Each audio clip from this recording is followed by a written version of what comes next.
Phone tapping అనేది సీఎంకు తెలియకుండా జరగదన్నారు కాంగ్రెస్ ఎంపీ చామల కిరణ్ కుమార్ రెడ్డి. ముఖ్యమంత్రికి తెలియకుండా ఇజ్రాయెల్ నుంచి పరికరాలు అధికారులు కొనుగోలు చేయరన్నారు. తప్పు చేయనప్పుడు అప్పటి ఇంటెలిజెన్స్ చీఫ్ ప్రభాకర్ రావు ఎందుకు పారిపోయాడని ప్రశ్నించారు. తప్పు చేయనప్పుడు సిట్ విచారణకు పోవడానికి భయం ఎందుకని అన్నారు. ఇక కేసీఆర్ కు నోటీసులు ఇస్తే తెలంగాణ ఆత్మగౌరవం అంటూ ప్రచారం చేయడం సరికాదని అన్నారు.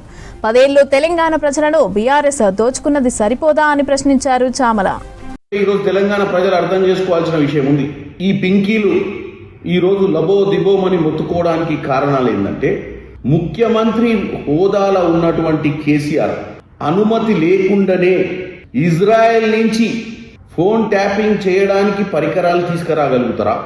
ఫోన్ ట్యాపింగ్ చేసి ఉండకపోతే డిసెంబర్ 4వ తారీఖు నాడు స్పెషల్ ఇంటెలిజెన్స్ బ్రాంచ్లో కెమెరాలన్నీ బంద్ చేసి, అక్కడ ఉన్నటువంటి సీసీటీవీ కెమెరాలన్నీ ఈ ఫోన్ ట్యాపింగ్ పరికరాలు ఫైళ్లను ధ్వంసం చేసి మూసీ నదిలో వికారాబాద్ అడవిలో పడేసి రావాల్సినటువంటి దరిద్రం ఏమొచ్చిందని అడుగుతున్నా. మీరు ఫోన్ ట్యాపింగ్ చేసి ఎప్పటికీ ఫోన్ ట్యాపింగ్లు చేసుకుంటే ఈ రాజ్యంలో ఎవరిని ఎదగకుండా చేద్దామన్న పిచ్చి ఆలోచనతోటి నడుపుదామనుకున్నారు. ఇది మేము చెప్పలే, మీ కుటుంబంలో ఉన్న కవితనే చెప్పింది. ఇప్పుడు వచ్చి మా ఆత్మగౌరవం దెబ్బతీస్తుర్రని చెప్తున్నారు. ఎక్కడ ఆత్మగౌరవం మీకు? టీఆర్ఎస్ పార్టీల తెలంగాణ పదాన్ని తీసి భారతీయ రాష్ట్రీయ పార్టీ అని పెట్టుకున్నప్పుడు ఎటుపోయింది తెలంగాణ ఆత్మగౌరవము? ఇవాళ మీరు వచ్చి తెలంగాణకు మేమే జాతి పిత అని చెప్పుకుంటున్నావు. అమరవీరుల కుటుంబాలను విస్మరించినప్పుడు ఎటుపోయింది నీ ఆత్మగౌరవం? ముళ్ళు గుచ్చుకుంటే పంటితోటి తీస్తా అని చెప్పినావు. ఎవరికి ముళ్ళు గుచ్చుకుంటే పంటితోటి తీసినావు? ఆంధ్రాలో పోయి ఆంధ్రాల గదే విషయం చెప్పినావు అధికారంలోకి వచ్చినావు. అప్పుడు ఆత్మగౌరవం గుర్తుకు రాలేదా?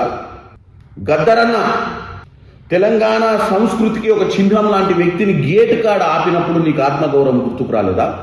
కోదండ రెడ్డి సారు తెలంగాణ బిడ్డ, తెలంగాణ సాధన కోసం పనిచేసిన బిడ్డను రాత్రి అరెస్ట్ చేసి బరబరా గుంజుకొచ్చినప్పుడు గుర్తుకు రాలేదా? అంటే మీరు అన్ని వదిలేసి పోబోన్నారు. 6 నెలలు అటు ఇటు తప్పించుకుంటే కాంగ్రెస్ పాలకులు మమ్మల్ని మర్చిపోతారు, తప్పించుకుందామనా? ఇవాళ మీరు తెలంగాణ ఉద్యమకారుల పేరు చెప్పి ద్రోహం చేసి అధికారంలోకి వచ్చి 10 ఏళ్ళు మీరు చేసిన విధ్వంసాన్ని ప్రజలకు తెలియజేయాల్సిన పరిస్థితి వచ్చింది. కాబట్టి ఈ డ్రామాలు ఆపండి, సిట్టుకు సహకరించండి, తప్పు చేస్తే తప్పని ఒప్పుకోండి.